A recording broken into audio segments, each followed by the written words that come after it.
Ánimo, ánimo. Bueno, vamos a dar a conocer, como todos los miércoles, el quién es quién en las mentiras, y vamos a escuchar a Elizabeth García Vilchis para seguir con este ejercicio. Es importante porque ayuda a que se vaya ejerciendo más el derecho a la información, sobre todo a la información veraz, que no se apueste a la manipulación y que no se quiera con los medios proteger a grupos de intereses creados, a gente que en realidad no tiene vocación periodística, sino que su propósito es eminentemente mercantilista. Tiene como propósito no informar, sino el lucro. Entonces usan la libertad de expresión como negocio. Ya eso debe hacerse a un lado y garantizar el derecho a la libre manifestación de las ideas, la libertad de prensa, pero también garantizar el derecho a la réplica y hacer valer el derecho a la información. Entonces por eso hay que seguir informando ante las campañas de desprestigio, la guerra sucia y todo esto que se practica no solo en México, en el mundo. Ahora ya se introdujo ese método de manipulación hasta en las redes sociales, al grado que la persona que iba a comprar Twitter no ha podido realizar la operación porque se sostiene que en ese medio hay un porcentaje considerable de cuentas falsas, es decir, que no hay limpieza en esa red, que hay lo que llaman bots, robots y tráfico de venta de esta publicidad clandestina, y ya no hay la credibilidad, ¿no?, que se requiere, y por lo mismo pues ya no tiene valor un medio así. No es que esté diciendo de que no sirve Twitter, estoy explicando un fenómeno, ¿no?, que se da. Ayer, antier, hablé acerca del modelo neoliberal, dije lo que siempre he sostenido, incluso hasta lo escribí en uno de mis libros, que independientemente de las fallas estructurales que tiene el modelo neoliberal, lo que más lo hace fallido es el fenómeno de la corrupción, que los modelos pueden ser perfectos, pero como dicen los tecnócratas, una variable de corrupción destruye todo. Es como el caso de las leyes. Ninguna ley dice que está permitido robar. El problema pues no son las leyes. El problema es que no se cumplen, se respetan en la forma y se violan en el fondo. Entonces, un medio de estos que están a favor del conservadurismo manejó de que yo hablaba de que el modelo neoliberal era perfecto. Pero es un medio supuestamente manejado por profesionales de la comunicación. Sin embargo, es tanta su oposición al movimiento nuestro, a la transformación, que se obnubilan y muestran el cobre. Así articulistas, comentaristas de radio, de televisión, que antes simulaban, ¿no?, ser moderados, independientes, representantes de la llamada sociedad civil, antipartidistas, cercanos al pueblo, a la sociedad civil, porque no usan el término, la palabra pueblo, sino sociedad civil, a lo que antes se conocía como pueblo, la llamada sociedad civil. Pero en los hechos, ahora que son momentos de definición, pues ya están completamente del lado del conservadurismo. Siguen tratando ahí de engañar con supuestos ejercicios o posturas operativas o plurales, pero no, están en contra de la transformación, están a favor del régimen de corrupción, de injusticias, de privilegios. Por ejemplo, en la Reforma no hay un articulista, uno, que no esté en contra de nosotros. Yo creo que eso es la condición que les ponen para escribir. Antes en el Universal habían articulistas de todas las corrientes del pensamiento. Escribía ahí doña Rosario Ibarra, el ingeniero Alberto Castillo, muchos dirigentes del apoyo, y fue cambiando. Y todavía hay en la página editorial. Todo lo demás es conservadurismo, pero sí está ya disminuida la sección editorial en cuanto a la participación de gente independiente, de escritores intelectuales independientes. Y últimamente, con las diferencias que han habido entre nosotros, ya algunos les han estado pidiendo más definición en contra nuestra, por poner un ejemplo. Pero el caso del Reforma sí es único. En el caso del Universal está Helio Flores, por ejemplo. Pero en el Reforma ni los moneros, nada. Todos en contra. Los paladines de la independencia y de la sociedad civil. Pero nosotros no somos sociedad civil. Es como la llamada Cumbre de las Américas, que hay países a los que no quieren invitar, pues no se sabe de qué continente son, ¿no? Si es una Cumbre de las Américas, no se invita a todos, ¿de dónde son? Es algo así parecido, porque puede ser un periódico, vamos a decir, de izquierda, progresista, pero bueno, pues existen los ciudadanos de derecha, los ciudadanos conservadores, hay que tomarlos en cuenta, ¿no? Si es un periódico de derecha, pues existen también los ciudadanos de izquierda, y aún con un porcentaje mínimo, pues debería de atendérsele. Lo ideal, aunque hablan algunos de que en periodismo no puede haber objetividad, pues es que se informe, nada más, que no se editorialice en las notas, que no se manipule la información. Pero bueno, ya hablamos bastante sobre eso. Buenos días. Con su permiso, señor presidente. Este es el quién es quién en las mentiras de la semana del 25 de mayo de 2022. Vamos a iniciar con un nuevo fotomontaje. Hacen fotomontaje para atacar al gobierno mexicano por contratación de médicos cubanos. A partir del anuncio del presidente Andrés Manuel López Obrador sobre la contratación de médicos especialistas cubanos por el déficit que hay en el país, muchas han sido las críticas, descalificaciones, incluso mostrando racismo y xenofobia. Sin embargo, también hay muchos mexicanos que aceptan y entienden esta decisión. Como señaló el presidente, en otros países se ha reconocido el trabajo de los médicos de la isla. Por ejemplo, el 7 de julio de 2020, el ministro de Salud de Italia, Roberto Speranza, agradeció la importante ayuda de los médicos cubanos en su país cuando se vieron desbordados los servicios de salud por la pandemia de COVID-19. Lo mismo han hecho otros gobiernos como el de Sudáfrica y Andorra. Sobre este tema, uno de los ataques más recientes que se viralizó en los últimos días fue un fotomontaje que supuestamente mostraba a los médicos de un hospital de México que se manifestaban con carteles en los cuales se lee: "No votes otra vez por idiotas, ayúdanos". Esta instantánea fue denunciada como noticia falsa por Infodemia del Sistema Público de Radiodifusión del Estado mexicano, como por la agencia AFP. La foto real que usaron para el fotomontaje fue tomada de una publicación de médicos de Quito, Ecuador, en 2020. La leyenda original versa: "No salgas, quédate en casa, ayúdanos". Y bueno, ustedes pensarán, como nosotros, es el colmo de la falsedad. Pero eso no es todo. De la cuenta que difundió el fotomontaje que se viralizó, días después publicó este tuit que vemos en la pantalla, que lo dice todo. "Soñé que nos gobernaba el PRIAN". Así. Siguiente, por favor. Si no tienes tema para la portada de tu periódico o revista, coloca una foto del presidente López Obrador e invéntale cualquier cosa. Aquí les tenemos un ejemplo. La revista Impacto dedica casi todas sus portadas a atacar al presidente Andrés Manuel López Obrador, pero hace poco hizo un meme y lo publicó a 8 columnas. "Joder a México. Te equivocaste, Peña. Sí hay uno que se levanta pensando en cómo destruir al país". De ese nivel es el periodismo. Ya que Impacto no puede competir con Reforma, ahora busca hacerle sombra al de Forma. Siguiente, por favor. Señor presidente, le informamos que esta es ahora una sección dentro de nuestra sección que se llama Sélvame del Fake. Eugenio Derbez denunció que Televisa lo vetó por oponerse al Tren Maya, lo cual resultó falso. El actor Eugenio Derbez denunció que la empresa Televisa lo había vetado en México tras su aparición en la campaña en contra del tramo 5 del Tren Maya, Sélvame del Tren, sugiriendo que la orden había venido de Palacio Nacional. Derbez señaló que le cancelaron entrevistas en Televisa porque había llegado un memorándum. Pero esto resultó una mentira. El propio Emilio Azcárraga Gallán, presidente del Consejo de Administración de Televisa, lo desmintió en su cuenta de Twitter. Azcárraga afirma que el actor sí fue entrevistado en programas de Televisa y que también ha hecho cobertura en sus noticieros sobre el Tren Maya. Sin embargo, Azcárraga aclara que la verdadera razón del problema que oculta Derbez es que tiene un conflicto con Televisa por los derechos de la familia Peluche, del cual quiere que le regalen los derechos del nombre. Así que este conflicto entre particulares por los derechos de un programa los utilizó Derbez para llamar la atención, alegando censura de Televisa por órdenes del gobierno. Todo lo cual evidentemente es falso. Y bueno, queremos terminar este Sélvame del Fake con el tuit que publicó Emilio Azcárraga. En pantalla aquí lo vemos. Dice: "Tú y yo sabemos que la verdadera razón es que estás enojado porque quieres que te regalemos nuestros derechos de la familia Peluche". Ya córtale, bicha. Es cuando, presidente. Tú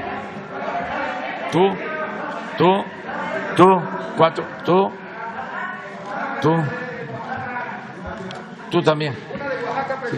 Vamos a darle preferencia, no preferencia, sino más participación a las mujeres ahora. Gracias. Buenos días, señor presidente. Buenos días, Liz. Diego Elías Cedillo, de Tabasco Hoy, Campeche Hoy, Quintana Roo y Diario Basta de Grupo Cantón. Señor presidente, aprovechando también esta coyuntura de la sección de quién es quién en las mentiras, en el transcurso de esta semana trascendió en varios medios nacionales, informaron precisamente que este lunes pasado el titular de Fonatur, Javier May, no se le permitió la entrada a Palacio Nacional, cuando acompañado de otras personas intentó ingresar por la puerta de la calle Corregidor, aquí por la puerta 8 de Palacio Nacional, por donde entran todo tipo de funcionarios e invitados especiales especiales. Esta situación dio pie a una serie de comentarios en las benditas redes sociales que dijeron, desde que se trató de un desaire a un cercano colaborador suyo hasta un presunto distanciamiento de usted con su paisano. Entonces, señor presidente, me permito preguntarle, ¿hay algún tipo de distanciamiento con su paisano, Javier May, o por qué trasciende este tipo de noticias de que no pudo ingresar a Palacio Nacional? Gracias, presidente. No, pues no existe ningún problema con Javier May. Al contrario, es un servidor público de primer orden. Es alguien que le tengo toda la confianza. Y es un caso como el de Aarón Mastache, al que me referí el fin de semana en los pueblos yaquis, en Lomas de Guamuchi. Aarón trabajaba en Gobernación, pudo ser, ya estaba incluso propuesto, director de la Comisión Forestal y tiene nivel para subsecretario y para secretario. Lo conozco desde hace tiempo. Me ayudaba a cuidar que no se nos inundara la ciudad cuando fui jefe de gobierno. Lo conocíamos como Tlaloc, porque aquí, así como hay calor, también cuando llueve y la lluvia cae en una zona, si no hay desasolve, si no hay limpia del drenaje, hay inundación. Se le llama eufemísticamente, así como los tecnócratas llamaban desincorporación a las privatizaciones, aquí se le llama encharcamiento a la inundación, pero el encharcamiento está hasta el tope de los carros, ¿no? Hubo encharcamiento, ¿verdad? Hasta, ¿cómo se le llama la parte de arriba? Hasta el toldo. Entonces, bueno, pues este servidor público, Aarón Mastache, es tan eficaz que le dije, me interesa mucho lo del distrito de agua de los yaquis, que es histórico. Los dotó de tierra y de agua el general Cárdenas después de la revolución y después de muchos sufrimientos porque fueron exterminados, y estamos llevando a cabo un plan de justicia a los pueblos yaquis. Y le dije, Aarón, me interesa esto, no quiero iniciarlo y no terminarlo, quiero dejar terminado el distrito de riego y un acueducto porque no tienen agua. De esas contradicciones, paradojas, injusticias, y le propuse que se quedara ayudándome en lo del distrito de riego y aceptó. Ya hablaba yo de la diferencia que hay o lo importante que son los cargos, pero también los encargos. Una cosa es la jerarquía en la estructura administrativa, si eres director, si eres subsecretario, si eres secretario, y otra es la responsabilidad que tienes de un proyecto que es estratégico por el bienestar que va a producir. Entonces fue lo mismo en el caso de Javier May, era secretario de Bienestar. Imagínense, la Secretaría de Bienestar pues debe de estar manejando como 300,000 millones de pesos al año. Es la secretaría que coordina lo del apoyo a los adultos mayores. Hagan la cuenta, 12 millones de adultos mayores que reciben pensión bimestral de 3,850, 12 millones. Y también es la secretaría que administra, maneja los fondos para más de 1 millón de niñas, niños con discapacidad.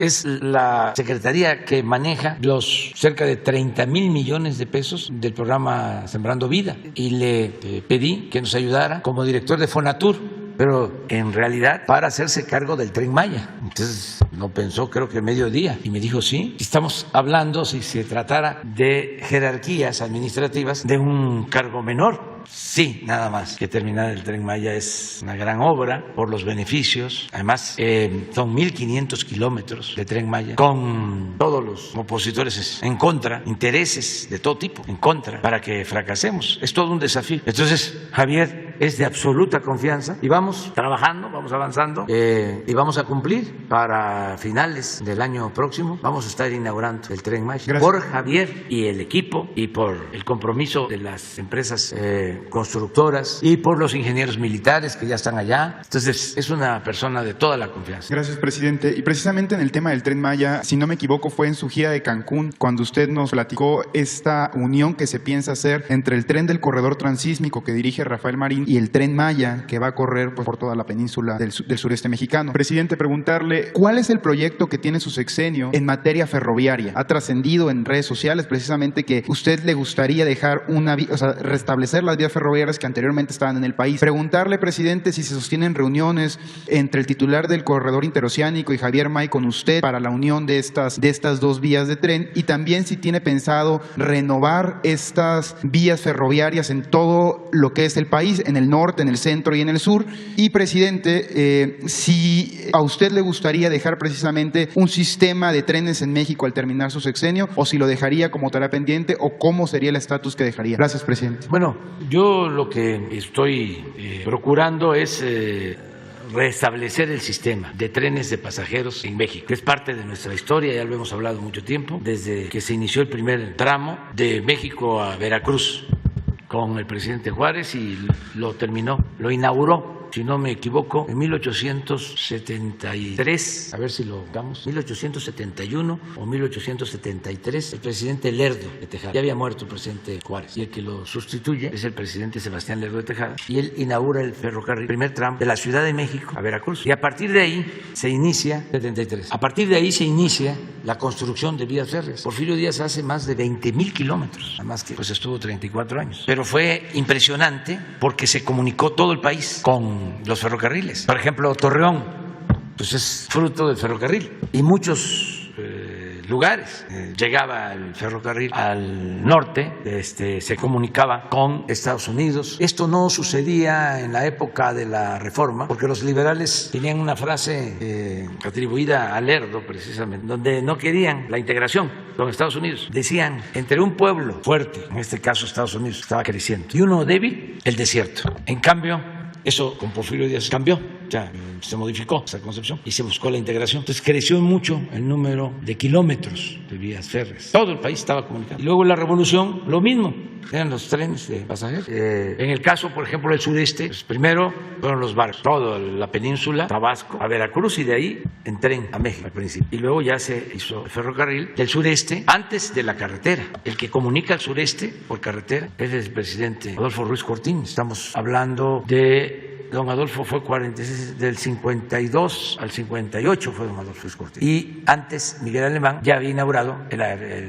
ferrocarril del sureste. Hay una crónica de Salvador Novo, se las recomiendo, cuando se inaugura el ferrocarril del sureste. Él va en el tren, en el vagón presidencial. Entonces, y allá en el sureste, pues ferrocarril siempre existió, era parte de la vida. Y en el norte y en todos lados. De repente llegan los genios tecnócratas y la corrupción más grande que se haya conocido en el país y se acaban los trenes de pasajeros y quedan nada más los trenes de carga. Entonces es interesante que volvamos a utilizar este sistema de comunicación que se mantiene en Europa y que se mantiene en otras partes del mundo. Y en el caso, a ver si ponemos un plano sobre el Tren Maya y a ver si, o un plano sobre el sureste para explicar de qué es lo que nosotros vamos a entregar. Estamos calculando rehabilitar y construir pues alrededor de 2,600 kilómetros. Pero este es el Maya.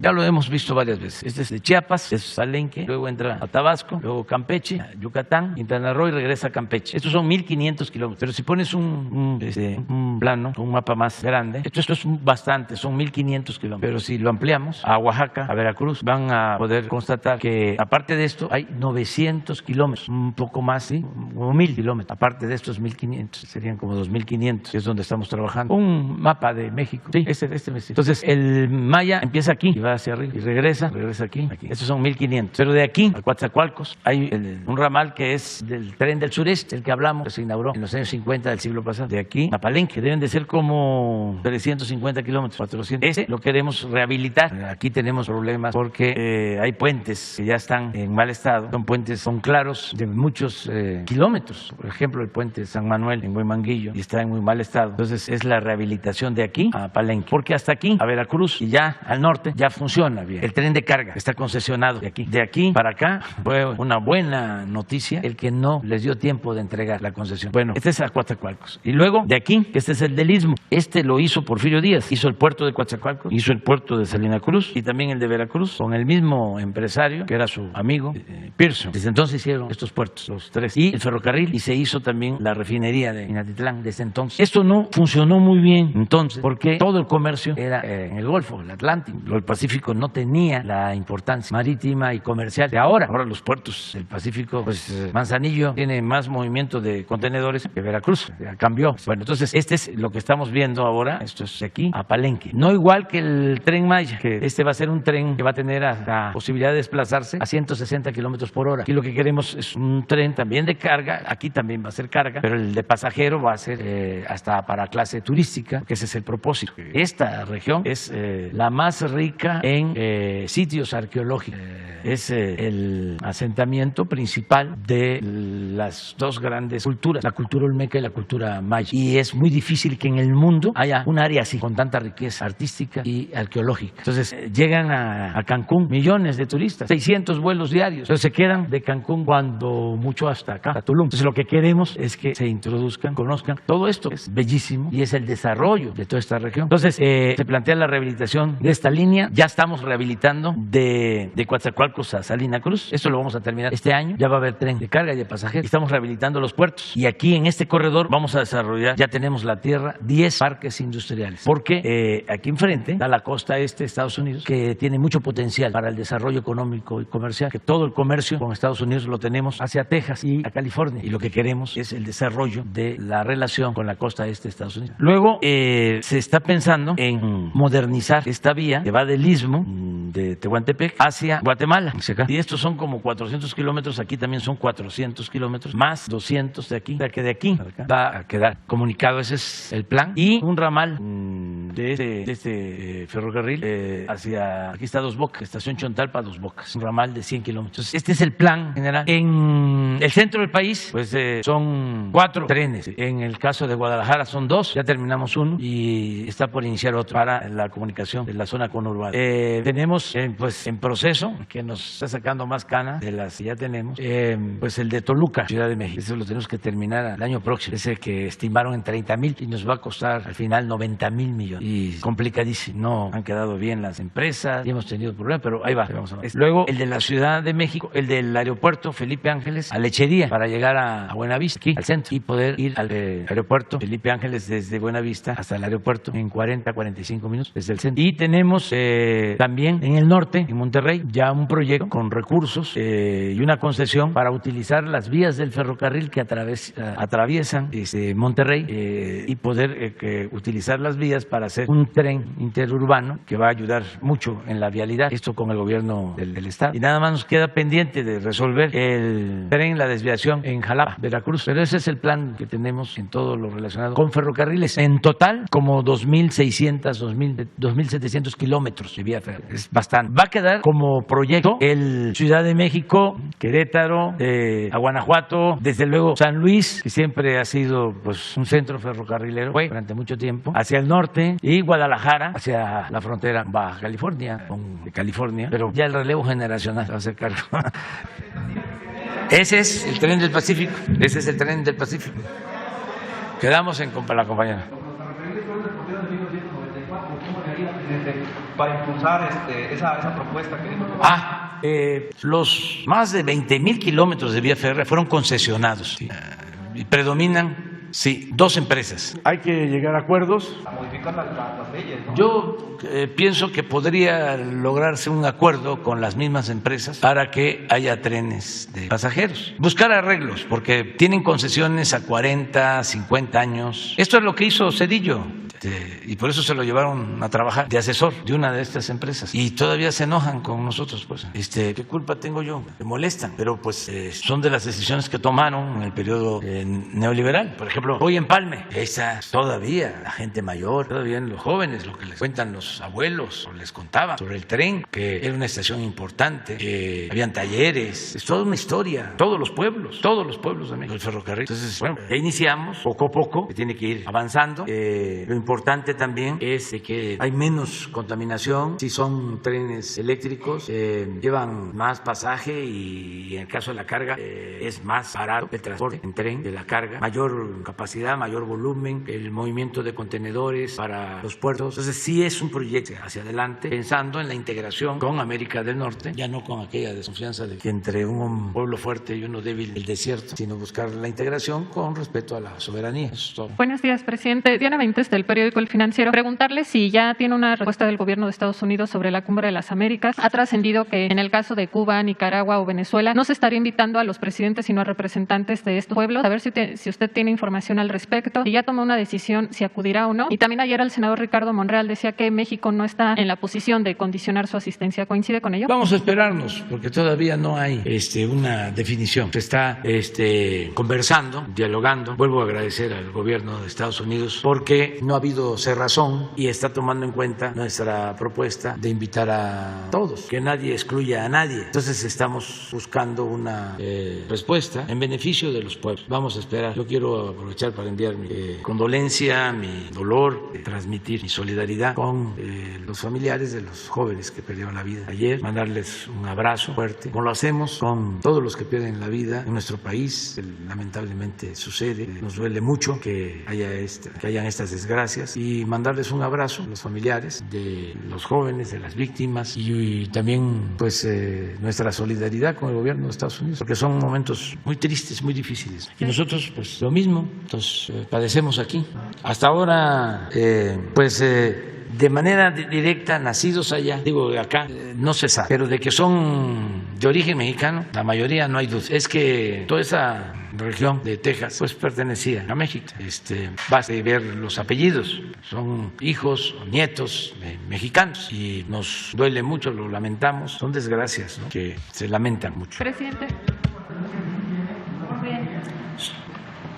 Contesto nada más diciéndoles que no quiero tratar ahora ese tema porque pues está todavía el duelo y no se trata de hablar del origen, las causas, y más si es algo que tiene que ver con nosotros, porque hemos estado planteando las cosas, pero sería aprovecharnos, ¿no?, de una desgracia. Mejor vamos a esperar un tiempo y solo enviar un abrazo fuerte a las familias. Presidente, entonces nada más para acotar, ¿usted estaría de acuerdo en esta posibilidad de que no se invite a los presidentes de Venezuela o de Cuba, sino alguna representación de esos pueblos? Vamos a esperarnos, no adelantemos vísperas, hay muchas filtraciones, hay quienes no quisieran que se llevara a cabo la cumbre, o que fracasara, o que no asistieran todos. Así andan, porque no piensan en la necesidad de unirnos, de hermanarnos. Están muy ideologizados, hay mucho fanatismo, predominan los dogmas y no se piensa en los pueblos. Y esto no debe ser solo un asunto de las cúpulas, del poder económico, del poder político, ni siquiera de los llamados expertos internacionalistas que opinan y están ahí solo sonsacando, atizando las diferencias en vez de buscar la conciliación, los acuerdos. A veces da la impresión hasta de que son usados, que son correas de transmisión de agencias, para ser claros, o de partidos, grupos. Entonces vamos a esperarnos y ya vamos a informar nosotros. Y en un segundo tema, el lunes se reunió con directivos de la empresa Vulcan. ¿A qué acuerdo se llegó? Preguntarle si se mantiene esta clausura que había hecho la Profepa de manera temporal al predio de Playa del Carmen, donde está el Banco de Material. Bueno, nos reunimos y estamos platicando. Ellos incumplieron con un acuerdo. Habíamos quedado de que se detenían los trabajos de excavación hasta que se definiera un proyecto alternativo turístico de protección al medio ambiente. Y pensábamos que estaban cumpliendo, que no se estaba trabajando. Y fui hace un mes, porque estoy supervisando las obras del Tren Maya, y me informaron de que habían reiniciado el trabajo o no habían dejado de trabajar, y me tocó constatarlo porque no lo creía y sobrevolé la zona y en efecto estaban trabajando. Entonces ellos sostienen de que una mala interpretación, pero el planteamiento es: no queremos que se siga destruyendo el medio ambiente, no queremos que se siga utilizando toda esa área, que son como 3,000 hectáreas, como banco de material, y que se lleven ese banco de material para construir carreteras en Estados Unidos. A ver si no tienen ahí la imagen. Es que eso es una destrucción, se utilizan dinamitas, se utilizan explosivos, ¿sí? Eso, Derbez, por ejemplo, además porque aquí lo mencionaste, nunca se dio por enterado. Y la mayoría de los ambientalistas, es más, los que ahora están en contra de que se construya el Tren Maya, dieron hasta permiso para que esta zona de Playa del Carmen, es de las zonas más bellas del Caribe, se utilizara como banco de material. Imagínense la utilización de explosivos para extraer material y en barco llevarse todo ese material a Estados Unidos. Entonces, es una empresa fuerte en Estados Unidos de la construcción, y allá hay la costumbre, y es normal y legal, que las empresas apoyen a los candidatos y a los partidos con dinero. Por eso salió una carta dirigida al presidente Biden acusándonos de que estamos impidiendo que trabaje esta empresa, cuando lo que estamos evitando pues es la destrucción de nuestro territorio. Y eso lo harían en Estados Unidos y en Francia y en España y en cualquier parte. ¿Y cómo vamos a estar hablando del medio ambiente y que nos preocupa el cambio climático y al mismo tiempo estamos llevando a cabo estas acciones? Entonces, hablamos con ellos de nuevo, porque sí se paró el trabajo, hablamos con ellos para volverles a plantear, con el propósito de que no haya una actitud negativa. Miren, son explosivos. Entonces se mantiene. Entonces, ahí están sacando. Con la idea de, a ver, vamos a retomar el proyecto, vamos a pararnos, vamos a retomar el proyecto para darle un uso turístico ecológico al terreno. Se les ofreció facilitarles el puerto, el Calica, que es un puerto que tiene calado suficiente para cruceros. O sea, sí hay un proyecto alternativo. Se está analizando. Nosotros vamos a hacerles una propuesta de uso de suelo sin esta destrucción. Lo que está muy claro es que no permitimos ya que se extraiga material. ¿Se va a mantener la clausura? ¿Mande? ¿Se va a mantener la clausura? Sí. El único acuerdo es que lo que ya han extraído, que se lo pueden llevar, pero ya no van a poder extraer más. Y si no se llega a ningún acuerdo, a tribunales, quedamos en libertad, tribunales nacionales y extranjeros. Y nosotros vamos a presentar todos los elementos de prueba para demostrar de que es una catástrofe ecológica que no podemos aceptar. Pero, ¿tiene sonido? O no, miren, después ya lo ponemos cuando se arregle. Miren todos, a ver si pones lo del agua. Nada más lo de ahí en la parte donde están, de donde extraen, pues le llegan al manto freático. Y en algunos casos, van ustedes a notar, causado por megaproyectos y actividades industriales contrarias a la vocación turística de la zona. Miren.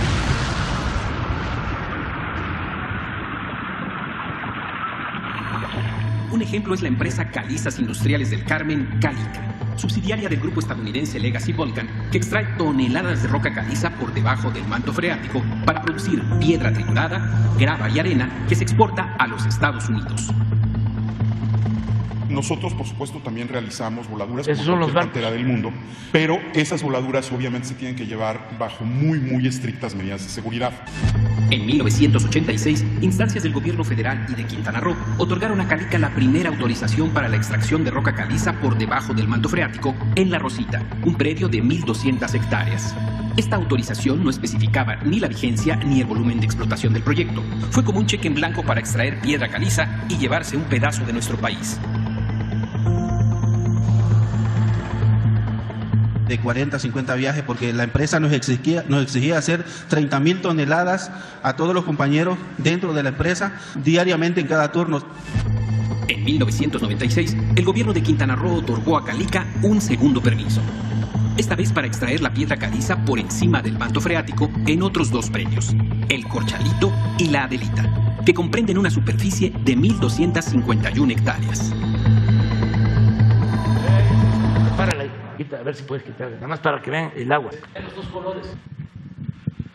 Esto llega a tener hasta 9 metros de profundidad. Y esto están empezando. Entonces ya no queremos nada, ya destrucción. Y todo esto va en sistema y va al puerto con bandas. Entonces el planteamiento es, esta parte es también de ellos. Entonces el planteamiento es, vamos a reutilizar esto. Ya son albercas. Vamos a que tengan algunos permisos cuidando aquí que no se destruyan manglares, como aldea con materiales de la región.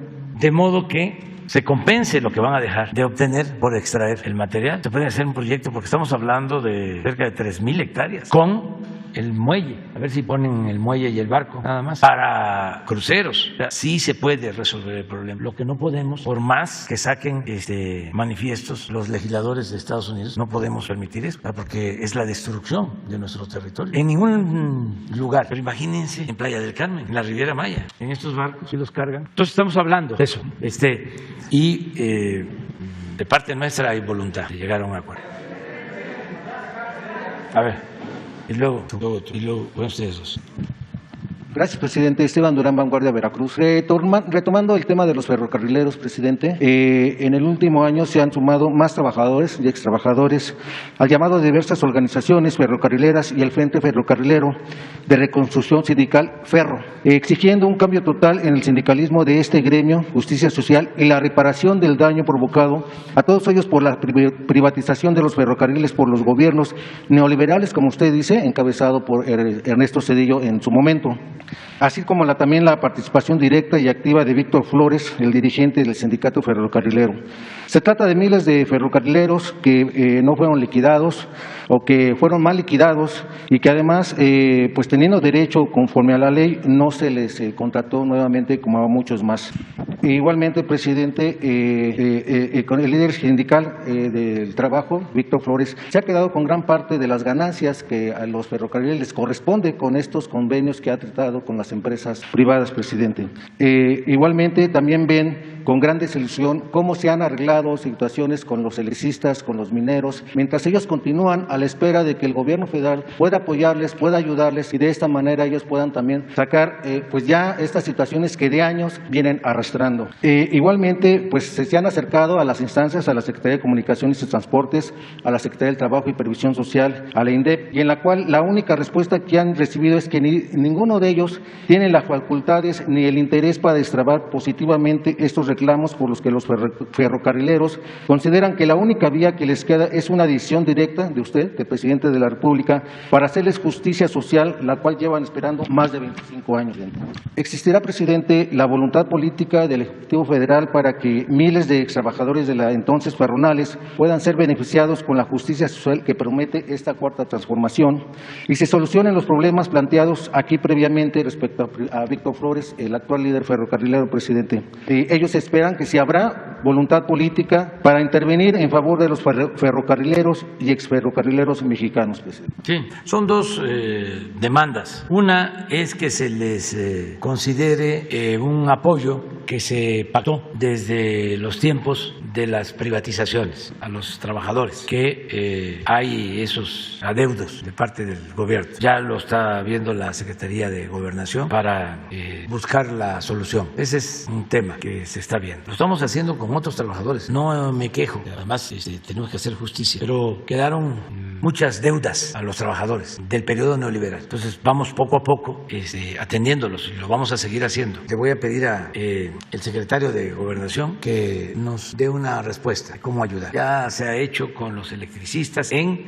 una parte, en efecto, y con los mineros, pero falta todavía. Alejandro Encinas está viendo este asunto y le voy a pedir un informe. El caso de los ferrocarriles. Lo otro es lo sindical. Eso corresponde a la Secretaría del Trabajo y le vamos a pedir un informe a la secretaria, a Luisa María, para que nos diga cómo está la situación en el sindicato. Muy bien, gracias, presidente. En otro tema, en estos últimos días hemos visto en los medios de comunicación que el defraudador del Infonavit, Rafael Saga, pues se ha visto en diversos eventos sociales, en diversas fiestas en la Ciudad de México, sin que pues tema de ser detenido.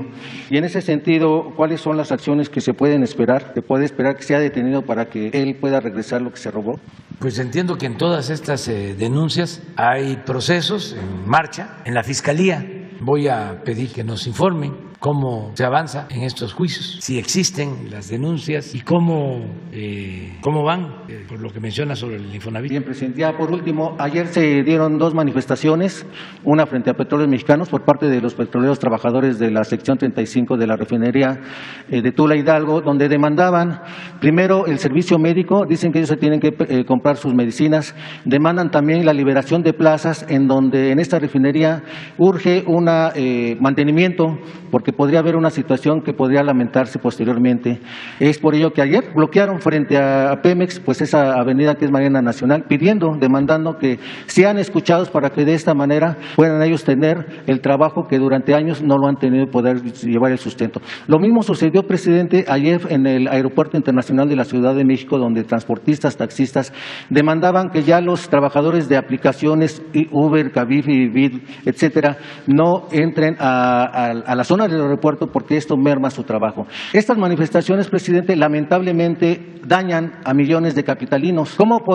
¿Qué hará el gobierno federal para evitar que con justa razón todas estas manifestaciones pues ya no lastimen y ya no afecten a terceros? Gracias, presidente. Pues que se busquen dialogar y que las demandas justas sean atendidas. En el caso de Pemex hay disposición para llegar a acuerdos. Sin embargo, han habido cambios, por ejemplo, para la entrega de las plazas, que antes se manejaban de manera discrecional por parte de los líderes sindicales y no siempre se entregaban las plazas a quienes tenían más antigüedad, como transitorios. Se entregaban las plazas a los más cercanos o a los que tenían más influencia. Entonces eso se está corrigiendo y de ahí viene una inconformidad que hay que atender, que hay que informarle a los trabajadores.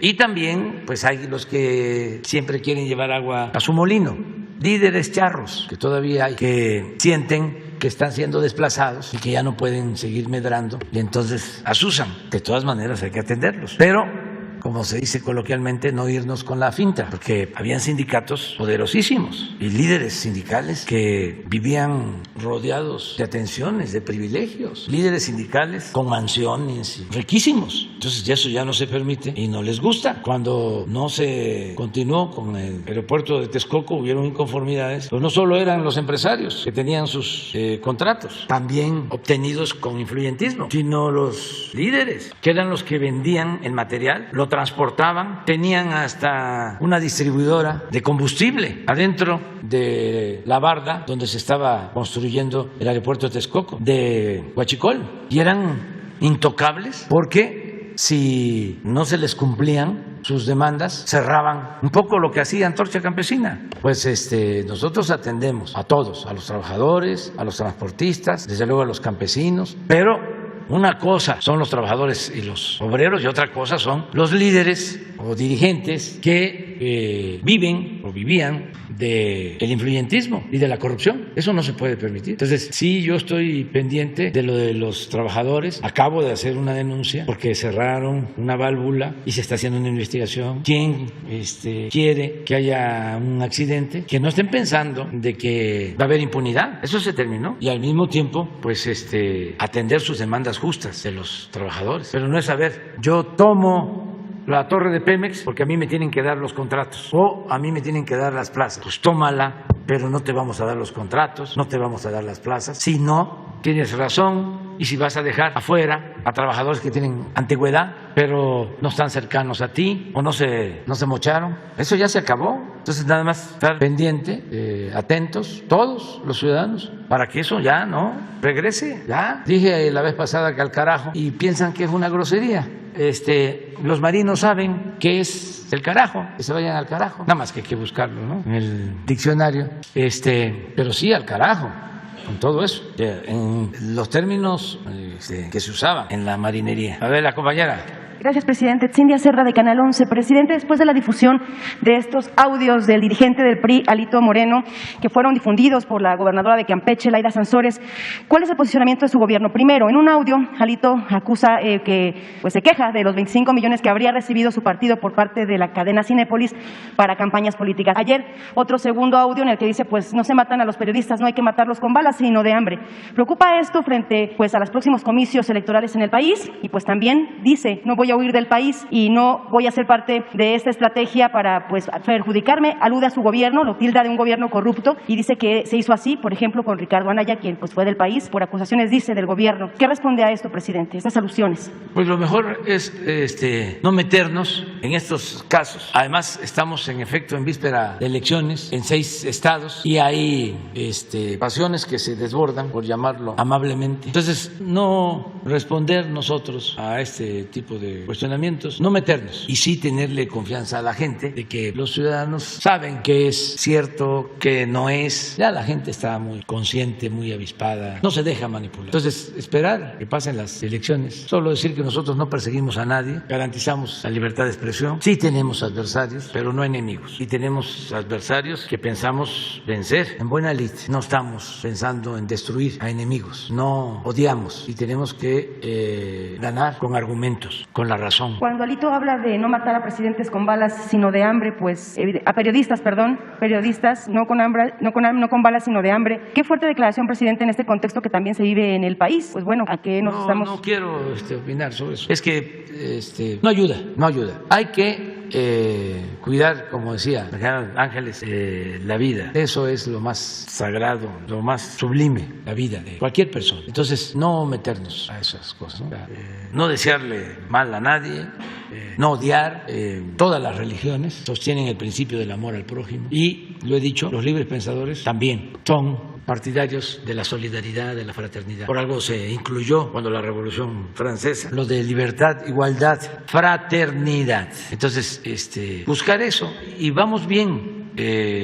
No deja de haber polémica y cuestionamientos, algunas amenazas, pero no pasa a mayores. En el caso de los periodistas asesinados, se está procurando que se aclaren los motivos, se detengan los responsables y también se busca evitar los ambientes de violencia. Y ahí vamos avanzando. Y estoy convencido de que no es solo atender el bienestar material, sino que es importantísimo el bienestar del alma, el fortalecimiento de los valores culturales, morales, espirituales. Creo que esa es la corriente de pensamiento que debemos todos impulsar para contrarrestar lo que se vino promoviendo durante el periodo neoliberal, el individualismo, la búsqueda de lo material, el triunfar a toda costa, sin escrúpulos morales, de ninguna índole, situar el dinero como lo máximo, lo que decía Hidalgo, que el dios de los oligarcas era el dinero, el que se atienda a los jóvenes, que se hable más sobre las drogas, que se sigan abriendo opciones para los jóvenes, que nadie se sienta solo, desamparado, que se tenga derecho a la felicidad, todo eso, que no se rompan las familias y que veamos verdaderamente fraternos, solidarios. En las urnas se verá reflejada la calidad, el liderazgo de los dirigentes. En las urnas se verá reflejada la calidad y el liderazgo de los dirigentes en esas próximas elecciones. Se verá reflejado en las urnas la calidad de los dirigentes políticos de partidos. No sé, porque eso la gente lo va a decidir. Gracias. Presidente, en otro tema, después de su gira por Centroamérica, pues pudimos percibir que usted es reconocido en esos países por sus programas sociales. La gente lo reconoce así, lo reconoce como un dirigente líder en la región. Algunas posibilidades que tuvimos de entrevistar a personas de Guatemala, de Cuba, El Salvador, Belice. ¿Usted está pensando, pasando esta cumbre de las Américas, pasando esto, tendría pensado ir a una gira por Sudamérica ahora, concentrarse, pues, por ejemplo, con presidentes como de Argentina, de Chile? Ya tiene usted una invitación abierta, por cierto, por parte de Alberto Fernández, el presidente de Argentina. ¿Iría a Sudamérica, Brasil después? Pues la verdad es que ya tengo muy poco tiempo. Ya, no sé, deben de ser 2 años, 4 meses los que me faltan para entregar la presidencia, si me lo permite el creador y la naturaleza. Entonces tengo que aplicarme a fondo. Si me dicen cuáles son 2 preocupaciones, de acuerdo a mi trabajo, diría el tiempo y, en segundo lugar, el presupuesto. O sea, el tiempo para que podamos concluir y el presupuesto para que podamos financiar las obras sin endeudar al país y que tengamos los ingresos propios. Por ejemplo, hoy amanecí contento porque, como es que dice el Heraldo, yo ya ni me acordaba pero no es el Heraldo, el Impacto. Fíjense que el Impacto lo fundó, creo que don Regino Hernández Hierro.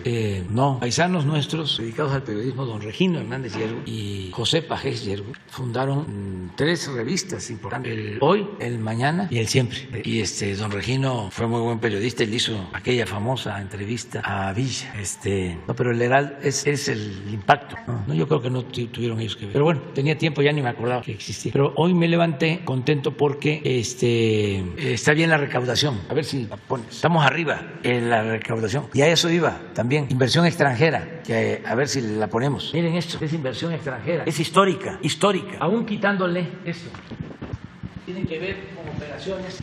Una fusión de Televisa y Univisión y la reestructura de Aeroméxico. De todas maneras, de aquí para acá es como un 6%. Y es histórico en el primer trimestre. O sea que este año va a ser el de mayor inversión extranjera en la historia de México. Y esto también es importante porque pues es una operación que significó el pago de impuestos. Se vincula al otro dato, a Miren el impuesto sobre la renta, 17.7 de incremento con relación al mismo periodo del año pasado. Esto en términos reales. Si le agregamos los 7.8 de inflación, estamos hablando en términos nominales de 25% de incremento. Y aquí se ve de 841,000 millones a 1,065,000. El IVA está bajo en términos reales, en términos cuantitativos no, pero en el total, estos son los ingresos tributarios, 3.8 en términos reales, y el total de ingresos del gobierno en términos reales, 2.8. Esto es 10% con relación al 21 en términos nominales. Esto me tiene también bastante contento. Vamos bien. También, fíjense, a ver si tienen la nota de la inflación.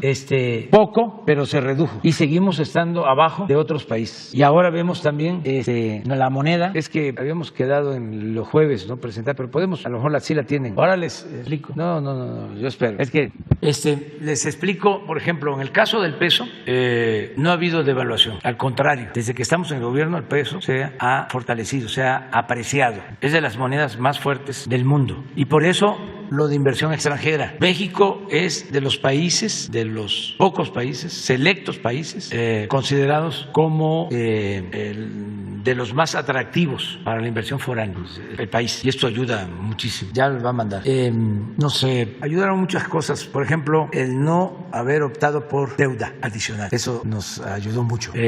Apoyó muchísimo lo de las remesas, que es una fuente de financiamiento. Nos ayudó muchísimo haber conseguido la ratificación del tratado. Eso fue clave. Y nos ayuda mucho el que no hay corrupción. Pueden no estar de acuerdo con nosotros, por ejemplo ahora con esta diferencia con Vulcan, pero saben que ya no es como antes, de que todo lo arreglaban. Aunque destruyeran el territorio, arreglaban las cosas. Esto que pasó con Vitol, que ahora vamos a poder cobrar ya la reparación del daño, lo mismo, se dieron cuenta de que ya no es con sobornos, todo lo que se pueda, pues ya. En el caso de las tasas de interés, es una decisión del Banco de México. Ellos tienen que resolver. Esta es inflación, pero no sé si podemos comparar, si tienen la otra lámina, con otros países. Miren, porque si no contextualizamos, además es un fenómeno externo. La inflación no se produjo en México. Rusia, Brasil, España, Chile, Colombia, Estados Unidos, México. Y ya hemos visto, y más adelante, de cómo se compone esta inflación, y estamos avanzando porque seguimos con la misma política energética y nos están ayudando los productores, los distribuidores, los comerciantes de alimentos básicos. Está empezando la campaña, pero sí se están moderando en los incrementos de precio. No están aprovechándose de la situación. Es importante reconocerlo, ¿no? A ver si está lo del dólar, por lo que tengan de información. Todo. Pásalo todo. Este es tipo de cambio, es 29 de abril. Ayer estaba abajo de 20, 19.80 más o menos. Y lo encontramos aquí, 25. Síguele, aquí está el peso. Tipo de cambio respecto al dólar. Desde que llegamos al 29 de abril, si lo trajéramos para hoy, aquí es cero, o estaríamos arriba. Pero miren cómo estamos con relación al resto de los países. Sí, esto es cómo estaba el peso en otros sexenios, cómo fue. Pues aquí lo agarramos nosotros y lo mantenemos. Aquí hubo un incremento, aquí hubo un incremento, en todos. Entonces, ahí vamos. Ponle más, sí. Esa es variación de tipo de cambio, esa es remesas, ahí traemos 17% arriba con relación al año pasado. Por eso, si seguimos así, sí podemos llegar a los 60,000 millones de dólares este año. Esta es la proyección por año. Acá estamos en remesas, ahí la que dejamos.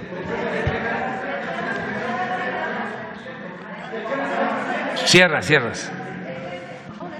Presidente, solamente es el cierre. Para refrendarlo, ¿no acudiría a una gira por Sudamérica para cerrar alianzas con estos gobiernos de izquierda que se están gestando recién, que inicia esta nueva corriente de izquierda en Sudamérica, presidente? Tenemos muy buenas relaciones.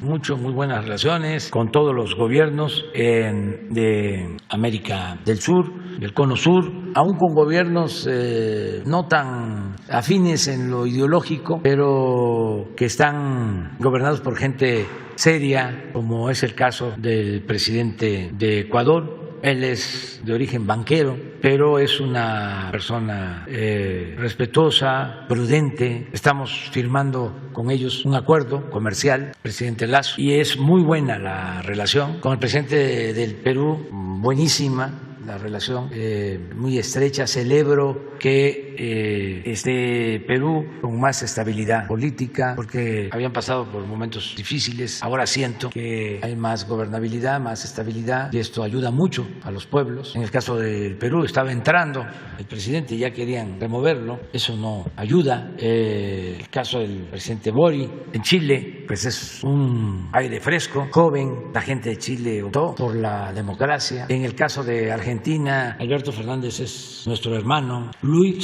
Lucho Arce. Así nos tenemos mucho afecto, somos compañeros. En fin, muy bien. Deseo que las elecciones en Colombia transcurran sin violencia, en la medida de nuestras posibilidades, de nuestras limitaciones. Deseamos que el pueblo de Colombia elija de manera libre y sobre todo en forma pacífica a su próximo presidente. Creo que los colombianos darían una vez más un ejemplo al mundo si las elecciones transcurren de manera pacífica. Quien esté apostando a la violencia en Colombia está actuando en contra de ese gran país y de ese extraordinario pueblo. Es lo que puedo comentar. Ahora, un viaje hacia allá pues está ahora un poco complicado porque decía el tiempo para terminar aquí y contar con los ingresos y poder financiar todas las obras, porque la inversión extranjera y la inversión pública nos están generando crecimiento y empleos. Y cuando hablo de inversión foránea, inversión extranjera, incluyo las remesas y la inversión pública. Lo que se está orientando al sureste significa mucho trabajo, muchos empleos en todas las obras. Entonces, si hay inversión, hay crecimiento. Si hay crecimiento, hay empleos. Si hay empleos, hay bienestar. si hay bienestar, hay paz, hay tranquilidad, gobernabilidad. Ese es el proceso, esa es la fórmula. Es que es de Sonora y si no le puedo decir que venga mañana porque Gracias, señor presidente. Demián Duarte del Sonora Power, Radio Sonora, Telemax. Usted ya dijo que soy de Sonora. Es de gente educada ser agradecidos y nosotros en Sonora estamos muy agradecidos por su reciente visita, en particular porque usted fue a donde ningún otro presidente jamás había ido, muy en específico a la región de la Sierra Alta de Sonora, y muy en particular con los Guarijíos, allá en Mesa Colorada, también en Zaguaripa, en donde está la gente más sencilla de nuestro estado, pero también la más recia, ¿no? La verdad es que los sonorenses estamos muy agradecidos. Y como dijo que va a ir en 3 meses, es decir, en agosto, queremos sugerirle que visite Moctezuma, que es el corazón de la Sierra de Sonora, porque pues la gente ahí tiene, insistimos, pues muchas necesidades, muchos planteamientos todavía que hacerle. Está el caso de Nacosari que hemos tratado aquí, entre muchos otros temas. Ya que estoy en esta lógica de reconocerle, de los agradecimientos, la verdad es que mucho conmovió ayer el acto, válgame pues, ¿cómo decirlo?, de poner los restos de Arnoldo Martínez en la rotonda de los hombres ilustres. En lo personal, yo soy hijo de una persona de izquierda, una larga trayectoria de mi papá en las luchas de izquierda. Él estuvo en el PRT en particular.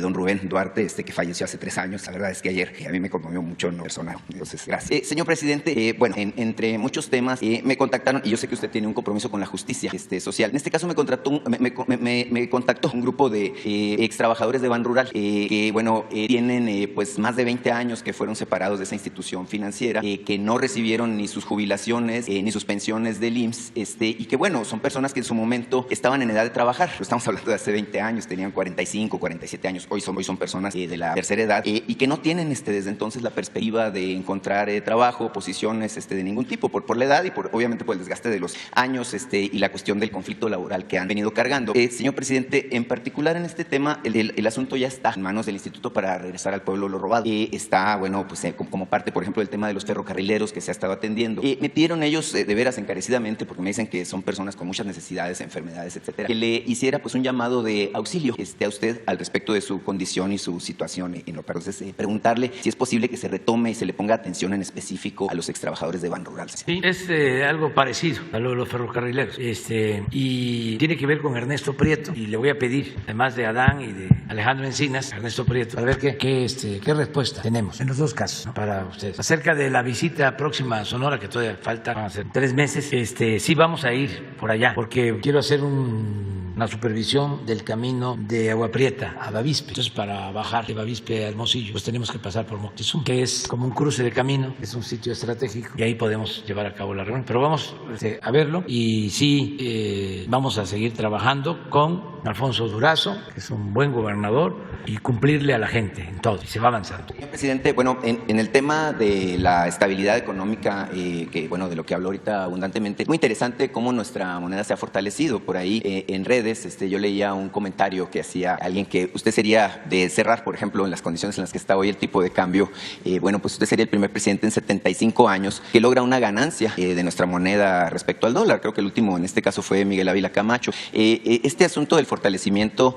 de la economía, pues en particular, pues nos muestra mucho del carácter que ha tenido su administración al respecto de impulsar medidas contracíclicas y tener su propio modelo, porque había quien decía que usted nos iba a llevar al comunismo, o al socialismo en su caso.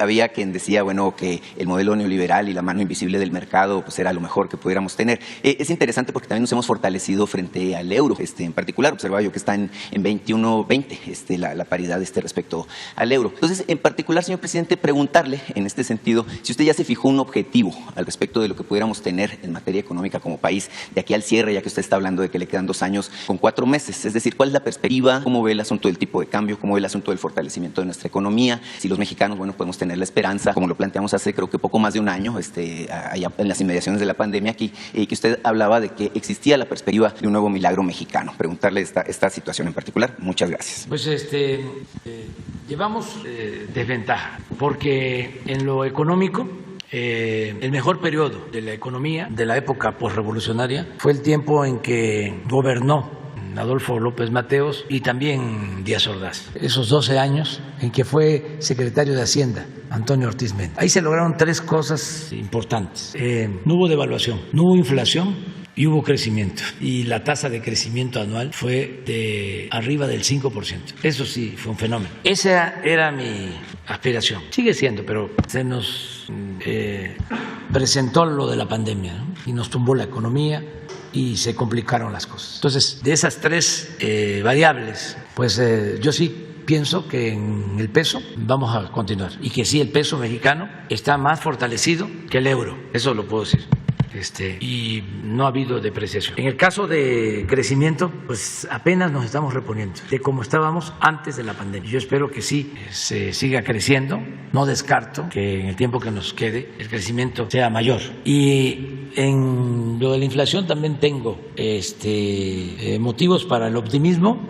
Creo que vamos a poder controlar la inflación y se va a cumplir con los pronósticos o con las proyecciones del Banco de México. En lo que sí le ganamos a otros gobiernos es en justicia social. Ahí sí, y lo puedo probar. Nunca se había distribuido el ingreso, la riqueza, como ahora, con justicia. Ahora está llegando presupuesto a quienes no les llegaba nada. En eso sí, estamos mejor que en la época del milagro mexicano y del desarrollo estabilizador. Porque en ese entonces sí crecimiento, pero crecimiento no significa bienestar, no es sinónimo de bienestar, no significa desarrollo. Entonces, con lo que nos falta, vamos a buscar mejorar más todavía a la gente de abajo, de las bases. Por ejemplo, me quiero ir con la satisfacción de que todos los adultos mayores de México van a tener una pensión que cuando menos les va a permitir tener sus alimentos, todos. Así, eso lo tengo muy claro. Por eso también hay que combatir la inflación, porque no se trata solo de aumentar salario mínimo. Por ejemplo, en eso,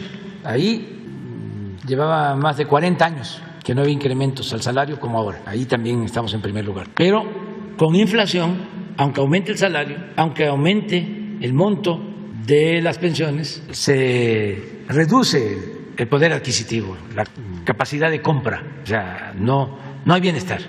Entonces, en eso estamos.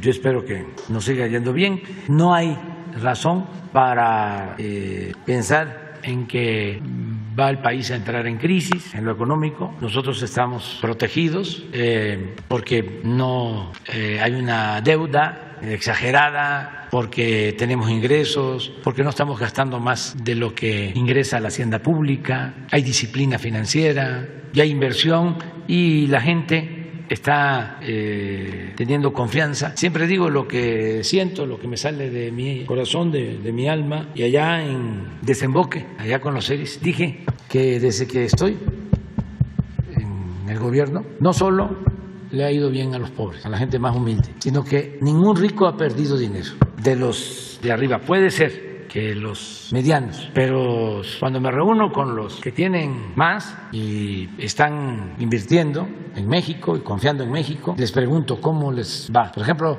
allá en tu estado, a los mineros, tienen la suerte de que el precio de los minerales está arriba y les ha ido muy bien. Le pregunto a otros y les va bien, y luego veo publicaciones y estoy informado. No hay nadie que se queje. Me acuerdo que hace como un año, yo creo que ya se repuso, solo uno de los 30 con más dinero en México había perdido. Y eso poco, yo creo que a estas alturas ya se recuperó. Entonces, es a todos, pero procurando hacer conciencia de que no es nada más acumular dinero arriba y dejar desprotegido a los de abajo, sino que el gobierno lo primero que tiene que hacer es apoyar a los de abajo. Y a mí me da gusto de que, por ejemplo, Televisa, y mando a felicitar a los directivos, porque es obligación pagar los impuestos de todos, pero antes, porque las leyes permitían evadir el pago de impuestos, algunos optaban por ese camino y no pagaban impuestos. Imagínense lo que es que Televisa pague 10, 12 mil millones de pesos, que Bimbo venda una pequeña empresa, la de las paletas Payaso Ricolino,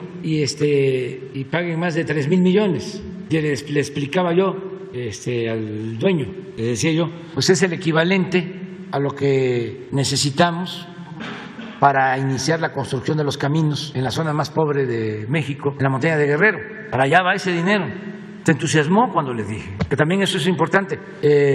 Si no se paga En algunos casos es porque se tenía la idea, aparte de que siempre está la tentación, ¿no?, de el dinero mal habido, ¿no?, pero aparte la justificación. ¿Para qué pago impuestos si se lo van a robar? Ahora no cuidamos que nadie se robe el dinero del presupuesto y por eso todo el mundo está contribuyendo. Y felicito a estos empresarios que están pagando, casi todos están contribuyendo, todos. O sea, no tengo quejas de que Slim no esté pagando. Estamos hablando de alguien que tiene un poco, ¿no? Bueno, ya nos vamos. Ya. Mañana. Sin lista. Y saben, también un exhorto, ¿no?, respetuoso, cariñoso, fraterno. Ayuden para que los que lleven tiempo sin preguntar tengan posibilidad, ¿sí?